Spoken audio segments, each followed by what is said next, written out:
dengan pekat sehingga bahkan pesawat yang dekat saja yang jaraknya hanya sekitar mungkin 30 meter itu tidak kelihatan karena sangat tebal dan para penerbang mengatakan blind atau kalau bahasa Indonesia buta, nggak lihat. Itu adalah prosedur dan prosedur ini yang menyelamatkan 2 pesawat. Pada saat mereka katakan blind maka secara otomatis sesuai prosedur pesawat-pesawat saling menjauhkan diri. Pada saat mereka menjauhkan diri terdengar suara LT atau emergency locator transmitter, berarti ada sesuatu terjadi pada satu pesawat. Sejurus kemudian, saya tidak tahu berapa lama, baru ada suara lagi, LT lagi yang kedua. Tapi 2 pesawat selamat karena melaksanakan prosedur melepaskan diri dari formasi setelah masuknya awan yang tebal itu. Itu kejadiannya. Dan ini terekam semua di dalam FDR, flight data recorder yang sebetulnya namanya bukan flight data recorder karena ada istilah lain, tapi saya tidak cukup paham untuk istilahnya lebih teknis gitu. Kemudian kita juga mendapat informasi dari rekan-rekan aparat teritorial di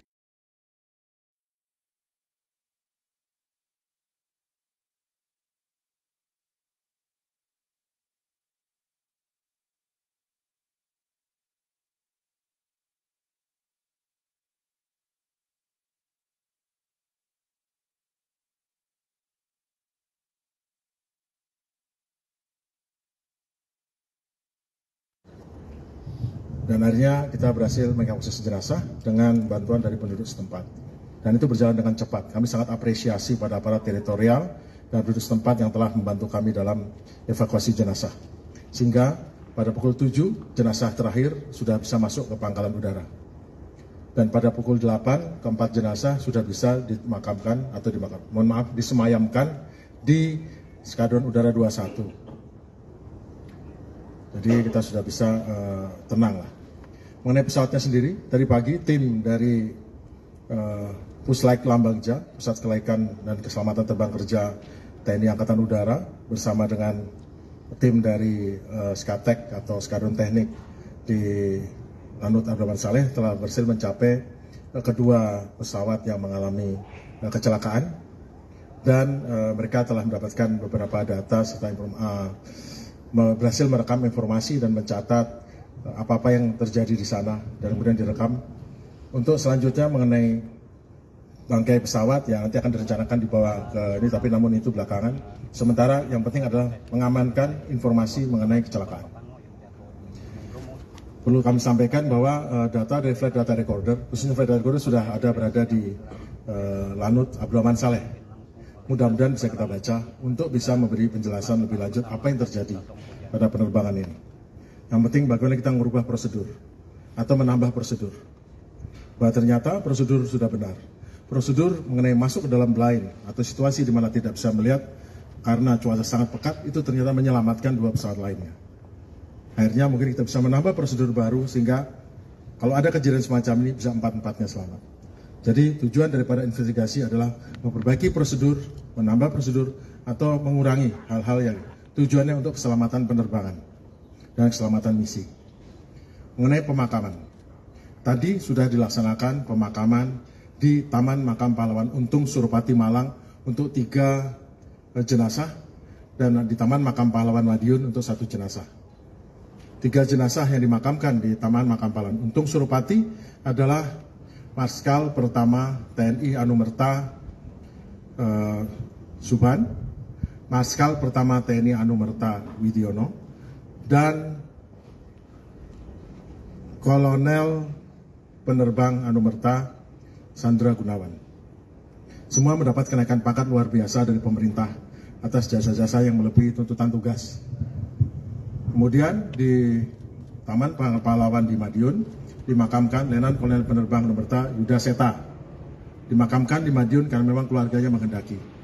Pemakaman berjalan dengan aman dan lancar serta hikmat. Untuk inspektur upacara di pemakaman di Malang adalah Pangkops 2. Kemudian untuk Inspektur Upacara di Taman Makam Pahlawan Madiun adalah Komandan Pangkalan Udara Iswahyudi. Selanjutnya kami akan tetap melanjutkan untuk melakukan penyelidikan. Mengenai kapan dan bagaimana nanti selanjutnya kami akan sampaikan berikutnya. Karena ini investigasi baru hari pertama, nanti akan ada pemberitahuan selanjutnya mengenai bagaimana hasil investigasi sebagai data awal daripada kecelakaan ini. Terima kasih, mungkin ada pertanyaan bisa saya jawab. Oke, silakan Mbak. Terima kasih Pak. Sebelumnya turut berduka cita atas gugurnya prajurit Angkatan Udara. Yang pertama pertanyaannya, apakah kesulitannya itu seperti apa sih Pak untuk mungkin ya investigasi, karena ini di medan yang lumayan tinggi, apakah ada alutsista yang dikerahkan secara khusus gitu Pak, dan berapa personel yang terlibat dalam tim investigasi ini?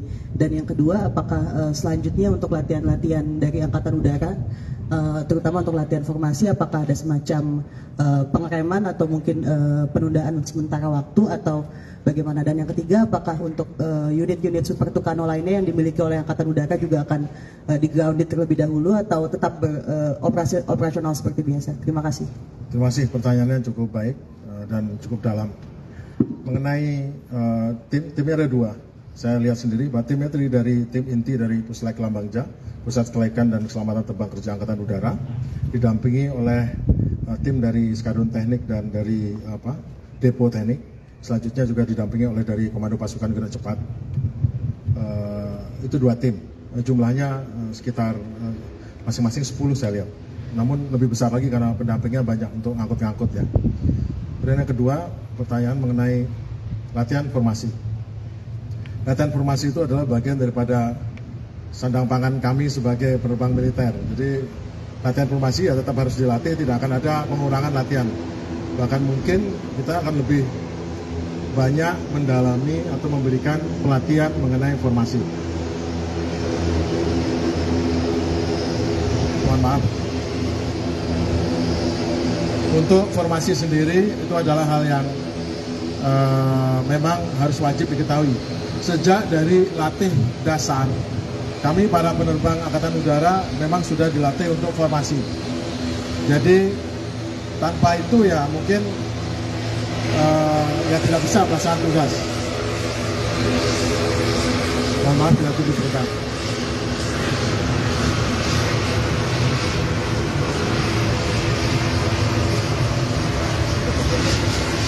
Latihan fungsi sendiri adalah manuver yang memang diperlukan pada saat kita harus penetrasi bersama-sama, karena kemungkinan kalau kita kehilangan adalah cukup besar sehingga kita harus kontak sama-sama. Jadi memang formasi itu adalah bagian dari kami. Untuk kedepannya mengenai pesawat Tucano, tentu pesawat Tucano akan sementara tidak terbakar sampai data awal apakah ada hal teknis terkait dari kecelakaan ini. Bila data teknis bisa tidak karena data teknis, maka tentu akan terbang lagi. Super Tucano adalah salah satu daripada pesawat Angkatan Udara yang tingkat kesiapannya sangat tinggi. Pesawat ini cukup baik dirawat dan cukup cadangnya cukup bagus sehingga tidak ada masalah dengan pesawat Super Tucano. Pesawat ini sangat handal, sangat mumpuni dan andalan kita dalam banyak misi. Kan ada lagi yang bertanya? Silahkan Mas. Bapak izin, silakan. Ya, Iwan dari sini. Pak, kalau melihat dari kronologi yang pernah Bapak sebutkan, kalau pernah melihat kronologi yang tadi Bapak sebutkan juga dan kemarin juga disebutkan, itu ada pesawat formasi kemudian masuk ke awan dan kemudian pesawat jatuh.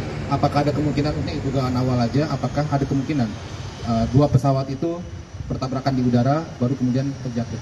Itu aja Pak. Terima kasih. Saya tidak berani menjawab mengenai soal tabrakan ya, tapi menurut pengamatan saya kalau dua LET-nya itu menyala dalam waktu yang tidak bersamaan, artinya kemungkinan besar itu tidak tabrakan.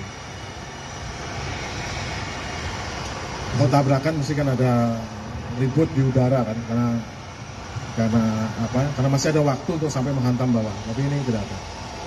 Jadi, tapi saya tidak bisa ngambil kesimpulan dengan pasti karena kita lihat aja, karena flight data recorder yang dua kan belum didapat, masih belum bisa dibuka, masih. Izin Pak Gita Pak dari Tribun News, mau tanya Pak terkait dengan proses investigasi ini, apa rencananya juga TNI Angkatan Udara menggandeng pihak eksternal gitu Pak terkait proses investigasi itu? Untuk investigasi saat ini kami sudah bisa melaksanakan sendiri. Kami juga lulusan daripada sekolah-sekolah investigasi di luar yang cukup handle khususnya untuk militari. Dan kebetulan sekarang pesawat militer juga khususnya seperti Super Tucano sudah dilengkapi dengan flight data recorder. Kan sudah biasanya pesawat militer tidak ada, tapi ini ada. Jadi lebih memudahkan untuk investigasi. Tentu kita akan menggunakan bantuan luar bila kita kesulitan untuk mengungkap, tetapi mestinya kami sementara masih bisa untuk melaksanakan investigasi sendiri. Karena kita juga memiliki ahli-ahlinya, tentunya kita akan berupaya sendiri dulu, baru setelah itu kita minta bantuan dari luar. Terima kasih. Ini Pak, kemudian Pak soal proses investigasi itu kan ini banyak beredar video-video yang sebelum kejadian itu Pak yang di masyarakat. Apakah itu nanti juga menjadi bagian dari investigasi Pak? Maksudnya Video yang di media sosial itu Pak. Ada video formasi Pak. Video formasi yang masuk ke awan, terus. Oh iya, itu akan menjadi ini. Kan memang pertama kali masuk formasi itu kan in and out ya, nggak tebal gitu. Kan gara-gara dimulai pada saat tiba-tiba masuknya di tebal sekali yang buat mereka harus tidak bisa mempertahankan formasi dan secara prosedural memang harus keluar. Pak, izin Heru dari Radio El Sinta terkait dengan 4 TNI AU yang gugur ini, apakah mereka sudah berkeluarga semua atau setelah mereka ditinggalkan oleh para yang gugur ini, apakah ada apresiasi untuk keluarga dari pihak TNI AU? Terima kasih. Tentu kami Angkatan Udara, seperti halnya Angkatan Lain di TNI, sangat menghargai para personilnya yang telah bekerja atau berjuang sampai pengorbanan melebihi batas yang harusnya diberikan. Kami akan sangat memperhatikan para keluarga. Kami akan bantu semaksimal mungkin sesuai dengan kemampuan TNI Angkatan Udara. Pertama kali, tentu kami pertama adalah membantu untuk memohon kepada pemerintah, kepada Presiden untuk bisa berkenan menaikkan pangkat luar biasa menjadi perwira tinggi dan menjadi setingkat lebih tinggi untuk pamennya. Khusus untuk 3, untuk kolonel dan pamen memang itu memerlukan surat dari Presiden sebagai sebagai pimpinan negara untuk mengesahkan kenaikan pangkat, ditambah dengan untuk yang mayor perjalanan kolonel itu adalah kami. Jadi kami akan perhatikan seluruhnya mengenai kesejahteraan daripada keluarga prajurit yang ditinggalkan. Itulah tujuannya mengapa kami selalu berusaha untuk memperhatikan. Maaf saya agak terharu sedikit. Intinya kami akan selalu memperhatikan keluarga. Dari awal pada anak-anaknya, kesejahteraannya, sekolahnya kami akan perhatikan. Karena itu memang tugas daripada angkatan selain mengurusi mengenai kegiatan tugas kami itu juga kita mengurusi kesejahteraan keluarga prajurit. Pak, Ilham Pak dari Jawa Pos. Saya ingin memperdalam terkait kondisi yang tadi awal Bapak sempat sebut adanya awan tebal itu. Lalu kemudian terjadi awan tebal kemudian memisahkan diri. Nah, kalau nggak salah ada suara begitu Bapak yang menyebut atau FLT, bisa dijelaskan itu Pak? Maksudnya seperti apa? Itu yang pertama. Yang kedua terkait ini Pak, berapa waktu yang dibutuhkan untuk melakukan investigasi dan bagaimana tahapan-tahapannya sampai kemudian ada sebuah kesimpulan apa penyebab dari kecelakaan ini terjadi? Itu. Ya, terima kasih. Emergency locator transmitter adalah suatu alat otomatis yang akan menyala bila pesawat tiba-tiba mengalami sesuatu sehingga dia tidak berfungsi. Fungsi-fungsi di dalam pesawat itu meliputi fungsi elektronik, fungsi-fungsi mesin, segala macam. Tiba-tiba brek, tidak ada fungsi, dia akan menyala seketika. Dan tujuannya memang untuk memberikan informasi kepada pencari atau kepada pihak-pihak yang bertanggung jawab untuk pencarian dan pertolongan untuk tahu lokasinya di mana. Itu emergency locator transmitter yang akan membroadcast ping ataupun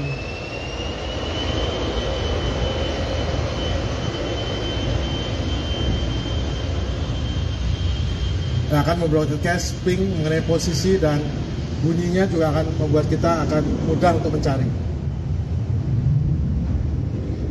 Selanjutnya untuk investigasi saya belum bisa menyampaikan karena saya juga belum dapat informasi lebih detail mengenai berapa lama.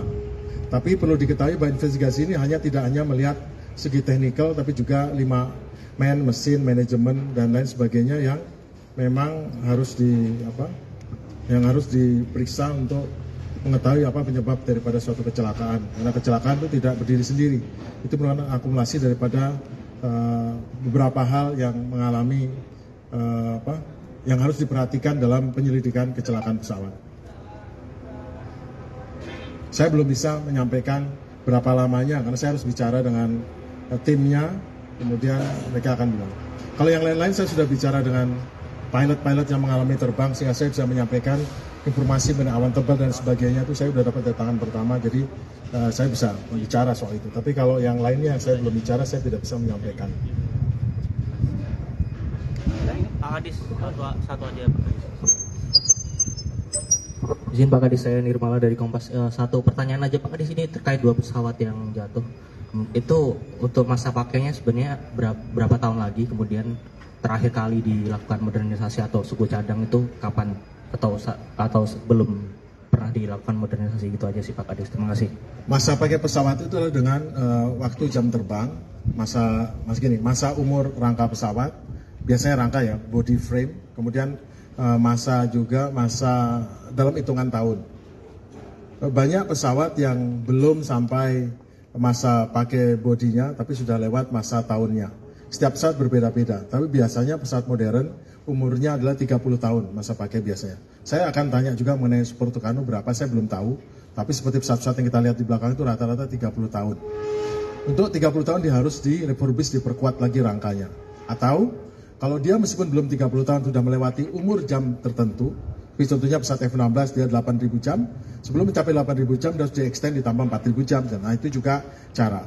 Untuk Super Tucano saya belum bertanya, tapi dengan umurnya yang baru 8-9 tahun, pesawat-pesawat ini masih sangat muda bodinya, airframe-nya, dan masih sangat muda umur dari peralatan lainnya. Karena memang ternyata setelah saya tanya, pesawatnya ini masih berjalan sempurna seperti layaknya pesawat yang baru, tidak ada penurunan kemampuan dari pesawat ini sampai saat ini di skadron. Saya sudah bertanya pada pilotnya dan menyatakan tidak ada satupun penurunan yang signifikan daripada kemampuan pesawat dalam dioperasikan. Terakhir ya. Terima kasih Kadis, saya Yuni dari Bisnis Metro.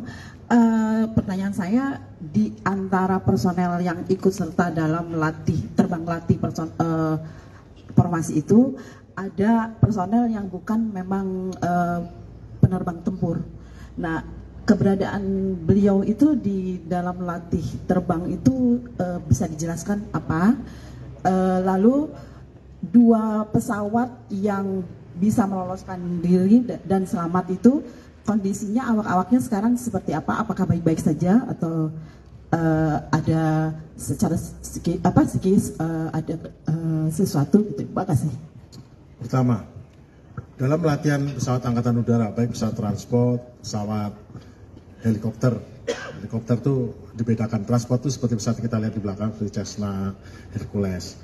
Pesawat helikopter ya helikopter, dan pesawat tempur itu kadang-kadang kita memang mengikutkan daripada non-crew untuk apa? Untuk mengetahui bagaimana operasional kita. Anggota angkatan udara lainnya selain kru adalah pendukung kita. Mestinya kita bisa support lebih besar bila mereka tahu bagaimana terbang. Dan latihan-latihan sederhana yang tidak terlalu berbahaya seperti formasi atau latihan yang tidak combat gitu, itulah tempat yang baik untuk bagaimana mengajak teman-teman kita sebagai supporting untuk ikut terbang, bisa untuk mendukung, dukungannya lebih kuat, dan dia bisa cerita bagaimana terbang itu. Nah kebetulan di sini ada Kolonel Widiono yang sekarang jadi Masma, ya memang dia bagian daripada teman-teman yang diajak untuk ikut untuk bisa ini loh rasanya terbang dengan pesawat tempur. Karena memang aslinya latihan ini tidak berbahaya. Ya sama juga, saya juga waktu di skadron dulu, kami kadang-kadang terbang dengan adik-adik dari skadron lain, ya terbang, ayo ikut teman saya di belakang, karena kadang-kadang kursi seat kosong. Untuk pesawat tandem itu sebaiknya memang diisi dengan sehingga yang lain punya bayangan mengenai bagaimana terbang, bagaimana pesawat tempur itu berfungsi. Tentu memberikan kebanggaan lebih pada mereka, dan itu adalah bagus-bagus, baik-baik saja. Yang kedua, pertanyaan mengenai kondisi.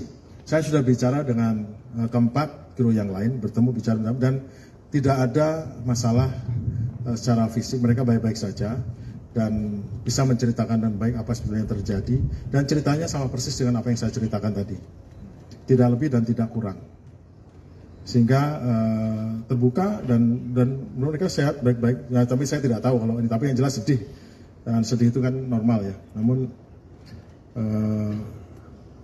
tentu mereka juga akan perlu pendampingan juga untuk selanjutnya dalam misi.